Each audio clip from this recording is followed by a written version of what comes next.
Hey friends, it's Alicia from With This Pen Notary. This video is a remake to the video that I just recorded that was deleted. So now I'm trying to remember everything that I said in the previous video. Oh my God. So in that video, I was talking about preparing for your first closing, or giving some tips on how to prepare for your first closing or your first signing. So one of the things that after you get your TIPIC license, there's a series of steps. So once you go take your test through Prometric, then you have to go to the National Insurance Producers Registry to apply. Once you apply there, then you go to MIA to upload your Prometric results into MIA, and then from there you'll get a license. If you're approved, you'll get a license from the National Insurance Producers Registry. Once you get that license, that now is your ticket to begin to working with different signing agencies or title companies or lenders or whomever it is that you're going to be performing these services for. That's your ticket. Once you get your license, you are now licensed, and it's your ticket to get you started. So you don't have to go out, and remember, this is Maryland now. You don't have to go out to find someone who will post your TIPIC license underwriter. You don't have to do that. Once you sign up with whomever you do your first closing with, I believe the way that it goes is they're now your tip, or they are now the ones responsible for hanging your license in that underwriter, in the underwriter's office or wherever this place is. But you have to be, it has to be hung is what they call it. It has to be hung in the underwriter's office. So once you do that, then you begin to sign up to different signing services. So I'm signed up to a couple of them. The one that gives me the most jobs right now would be the Closing Exchange. So I'm signed up to the Closing Exchange. I'm signed up to signingorder.com. I'm signed up to X Marks the Spot, Signature Closers. I'm signed up to another one. I can't think of the name of it right now, but there's another platform that I signed up to. But, you sign up to as many as you can handle. So because I have a whole other life outside of the signing services or the closing, the loan signing agent right now, the loan signing agent for me is part-time right now because I have a full-time job. So I made sure that I limit myself to the number of platforms that I signed up to, because I don't want to get overwhelmed. And then, sometimes you can do too much, and then, you mess these people paperwork up, and that's not what you want to do. You don't want to mess up nobody's paperwork. So once you sign up to the signing services, the different platforms, you then have to create a profile. So get ready for this, because once you create a profile, they're going to ask you they're going to ask you to complete a W-9. They're going to ask you and when you complete your W-9, either you have your EIN number or your social security number, however you plan to operate.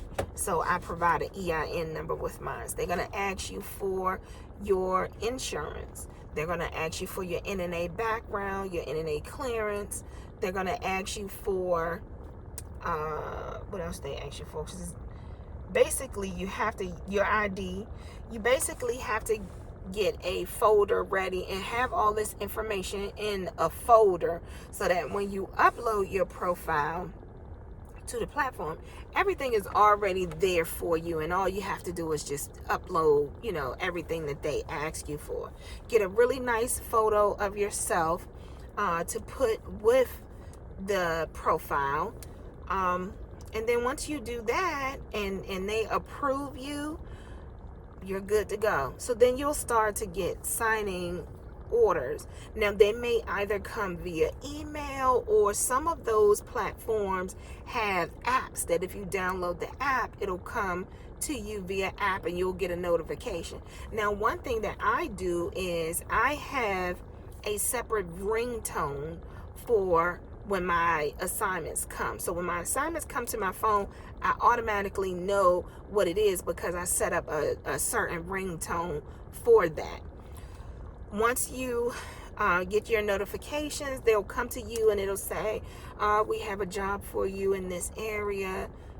Do you want to accept the order? Do you want to counter it? Or do you want to decline it? You can look at the fee.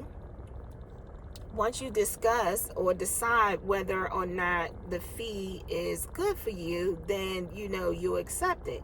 If you don't think that the fee is good and you think that you want more, you can counter. I can tell you this, not all times will you get the counters, but I have gotten some counter offers, and they've paid me what I asked them for. So, you can counter it, you can try it, and it don't hurt to try. You can, then after that, if it's something that you're not interested in, or you don't want to do the assignment, you can't do the assignment, then you can decline it. Now what you want to do is create a system where you're letting them know that you're available. So either if you are not accepting it, then you decline it and you give them a reason as to why you're declining it. But it's not like your notification isn't going unnoticed, like you're answering, you're responding. So although you can't do it, you letting them know that, hey, I'm available, I'm here. So once you get your signing, if you accept and you agree with the amount, you'll get the email that says, okay, congratulations, this is your assignment.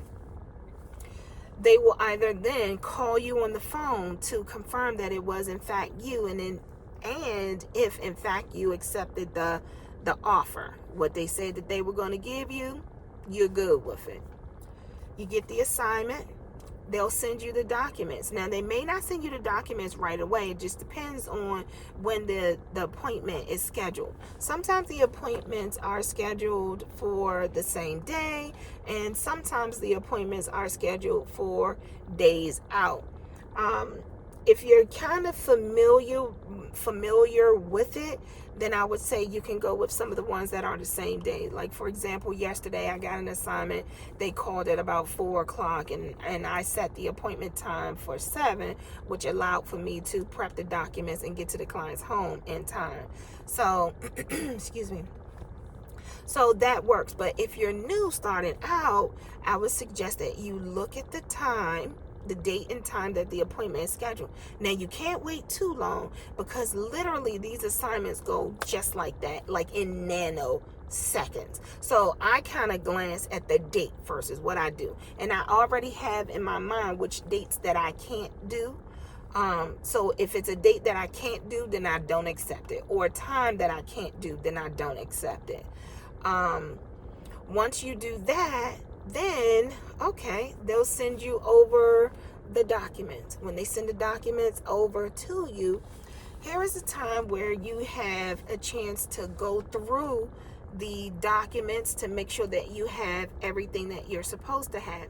Now what I mean by that is some signing services, they will send you a cover sheet that says it is this type of packet. Like it could be a conventional loan, it could be a VA refinance, it could be a FHA refinance, and it'll say if it's one of those, then they'll say that this, and this should be in the packet.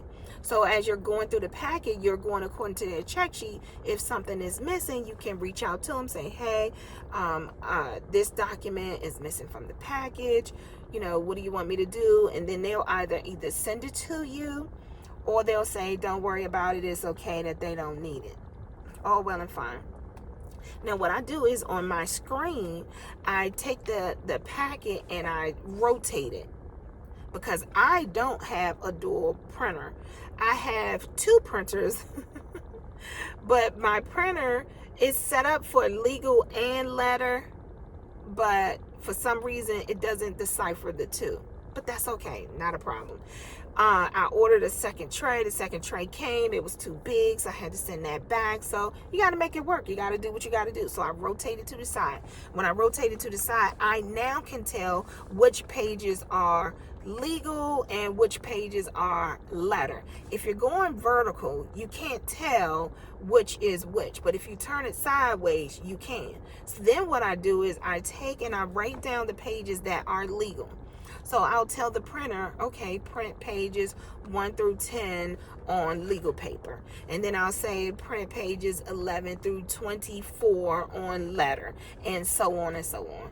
So, and then that way it saves you time, it saves you money, and it saves you paper, and you're not just printing, for nothing, wasted paper. So after I do that, you have to make sure you print 2 sets, because you're going to give a set to your client and you're going to have a set for you to sign. Now, they also sometimes require you to print a 3rd set, so that if you're making a mistake, that you can swap out the bad copy and, put the good copy in the packet. So when you're sending the packet to them, everything is as it's supposed to be, with signatures in the correct space, no mistakes, no messed up documents. So I take the pages, I then begin to flag. So what I do is I flag, I'll use the yellow stickers that says sign here. So where thinking about work. Where the client is supposed to sign, it's sign here. So that'll be a red and yellow tag that says sign here. These tags are on Amazon. They're easy to find, inexpensive. And then I recycle them. I reuse them until they start looking all icky, dirty, and then I throw them away and, do a whole new set. But then I also have a red tab that I flag for the pages that needs to be notarized. So I have a flag and the client has a flag, so that there are no missed signatures. Now you have to get familiar with the different types of forms. So one of the good things about the class that I took with Miss Elaine Wright, she offers a loan document course.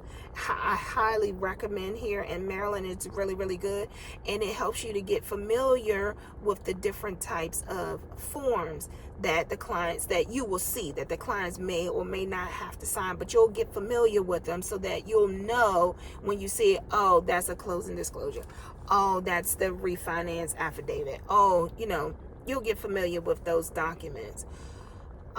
So once I flag everything, make copies, then I have a plastic envelope that I keep the packets in. Put them in a plastic envelope, so if it's raining outside, they don't get wet, they don't get messed up. They're inside this plastic envelope. Go to the client's home.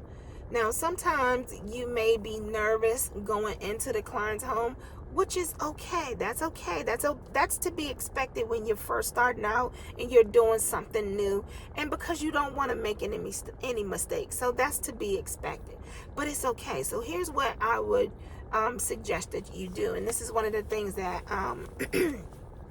works for me, and what I've done was I own or I command the environment. So when I come in, I kind of make a joke to kind of, take the edge off. And then, you got to have your clients to where they're feeling comfortable or feel that you're trustworthy to leave that information with you.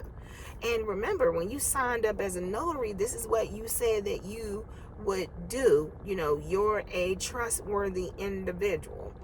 So once you sign off, once you, sit down, I ask them where is it that they would like for me to sit. Most times I try to take the side where I can see the door. So, and if I back up against the wall, I'm just saying, that's me. Hey. Oh, because you never know. They may have a dog. You might have to get up and get out of there. So, I'm just saying. I'm just saying. But you sit wherever is comfortable for you, or whatever is comfortable for you, then that's what you do. But that's what makes me feel comfortable when I go into the client's home. I kind of own and command the space. And then they feel comfortable with me. So we'll go down the list, go through signing off on the documents, being sure that they sign their name as their signature, because sometimes, they want you to have them to sign the document as it is typed, but that's not their signature. So their signature is not going to look like that, So they'll sign their name, but they just must be consistent with all the documents. They have to sign them all the same way. Once they finish signing off on the documents, then what I tend to do is, while I'm there, I go through the documents just to make sure. So I'll leave the tags on. So first, when they first sign the documents, I'll leave the tags on, right? So that once we finish, I go through the documents again. And as I'm going through it a second time, now I'm taking the tabs off, because I can see where I notarized. I can see where they've signed their signature. So I'm taking the tabs off, right? And so once you finish, I kind of stack my documents again. And if I see that there's a flag there, then that's one that I must have missed. I'll go back and check it again. So then I check it a third time. I check 3 times, and I tell my clients, I say, listen, I'm like Santa Claus. I'm checking the list once, I'm checking it twice, just to make sure everything's nice. They laugh it off, and they say, I get it, I understand. Okay, you want your money? So yes, let me just make sure everything is right. So I'll go through it a third time. Once I go through it a third time, then I can either prepare myself to begin to either send it back to the lender, or if they request require a scan back, you have to scan the documents back. So then I'll bring the document back to my home, scan it, upload it into the system, and then prep it for FedEx or UPS or whomever the service is to send it back. And then I found a central location that I go to all the time to drop my packages. I know their pickup time, so I make sure that I'm there between before 5:30, because their last pickup time is at 5:30. So if I can't make the pickup time at 5:30, then it'll just have to get dropped the next day. From there, after you scanned it back, or prepared it for FedEx to drop it off, then that's it. Then you're ready to go ahead on and prepare yourself for the next closing or the next signing. I thought I'd do this video because I was asked a question about how to prepare for these these closings, and then this is how I prepare for it. This is what I do. I was out running today. I'm in training mode, and I had some time to speak on it. So I thought I came here and share that information with you. So I hope there was some tips in there that could definitely aid and assist you. If that's the case, then me being a servant, I have done my job by serving you and preparing you for what's to come. If you have any more questions or anything else you'd like for me to discuss, leave a question down below. I get them. Don't forget to like, comment, subscribe, share. I think that's what they say. Yeah, do all of that. But I want to thank you for watching. Check out the Notary Lady with this pen notary. Bye, friends. Thanks for watching.